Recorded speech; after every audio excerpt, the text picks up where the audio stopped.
काया पलट कर दी उन्होंने, काया पलट करी आज इंग्लैंड के बैटिंग ऑर्डर की एक और गेंदबाज ने। शार्दुल ठाकुर टेस्ट क्रिकेट में पांव जम रहे हैं, उनके नए हैं, लेकिन उन्होंने वो जो रूट का विकेट लिया और जैसा जहीर कह रहे थे कि वो जो रूट के इर्द गिर्द रन बनाने थे।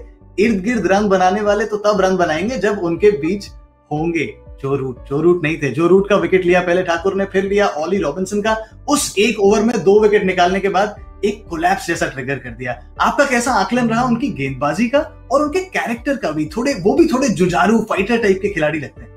जी बिल्कुल। सबसे पहले तो दाद देनी होगी कि टीम मैनेजमेंट की, कि उन्होंने इस कंडीशंस को परखा और समझा और उस फोर्थ सीमर की अहमियत को भी समझा। और दूसरी चीज, शार्दुल ठाकुर ने उसे बखूबी रिस्पॉन्ड भी किया है।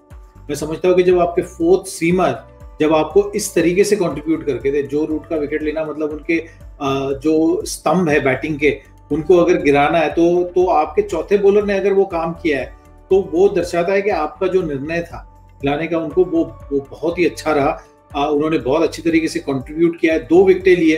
तो आपके अगर चौथे सीमर उस तरीके का परफॉर्मेंस करते हैं तो फिर जो आपने जिस सोच के साथ ये निर्णय लिया था और डिसाइड किया था कि इन कंडीशंस में इस चीज की अहमियत है तो हमें ये जगह बनानी पड़ेगी, तो उन्होंने उसको, शार्दुल ठाकुर को अभी उस तरीके का कॉन्फिडेंस दिया है कि आप हमारे बॉलिंग ऑलराउंडर हो, आपको इस तरीके से सोचना है और इस रोल को अदा करना है। और शार्दुल ने, मैं समझता हूँ, बहुत ही बखूबी तरीके से इस रोल को अदा किया है। देखिए, डोमेस्टिक क्रिकेट में तो ये हमेशा ऑलराउंडर के रूप से ही अपने आप को देखते हैं, और जब भी मैंने इन्हें पहले भी देखा था मुंबई के लिए खेलते हुए, तो इनके पास वो तेज रफ्तार, हवा में जो तेज रफ्तार चाहिए गेंदबाज के लिए वो है। बहुत अच्छे फुलर लेंथ की डिलीवरीज करते थे। और आज आपने देखा कि सिर्फ जो रूट को जब आउट किया वही नहीं, उससे पहले भी उस स्पेल में जब जो रूट अच्छे लय में लग रहे थे उस टाइम भी उन्हें कंसिस्टेंटली बीट कर रहे थे, अच्छी स्विंग कर रहे थे।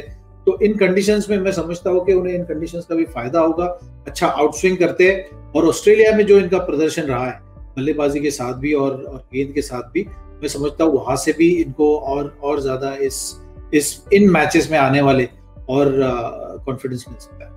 बिल्कुल। और वो हमेशा ऐसे खिलाड़ी लगते हैं, उनके बारे में जितनी चीजें हमने पढ़ी हैं, सुनी है, कि वो अपने तर्कश में नए तीर ऐड करने को देखते हैं हमेशा। उनके मुंबई कोच ने भी उनसे कहा था कि अगर आपको और ज्यादा खेलना है, भारत के लिए इस हाईएस्ट लेवल पर खेलना है, तो थोड़ा वजन कम करना पड़ेगा। अब दिख रहा है शायद उन्होंने अपने फिटनेस पर भी काम करा है।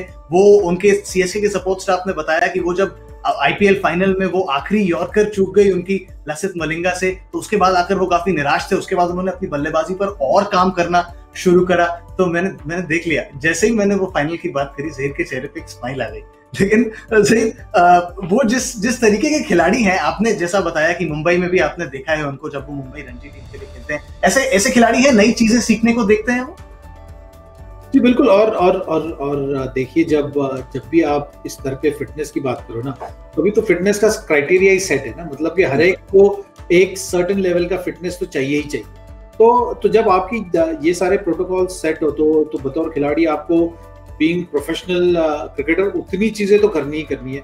और मैं समझता हूँ कि शार्दुल का जितना भी लास्ट एक साल अगर आप देखोगे तो वो एक सपोर्ट रोल बहुत अच्छी तरीके से अदा करने के मतलब जोन में पहुंच चुके।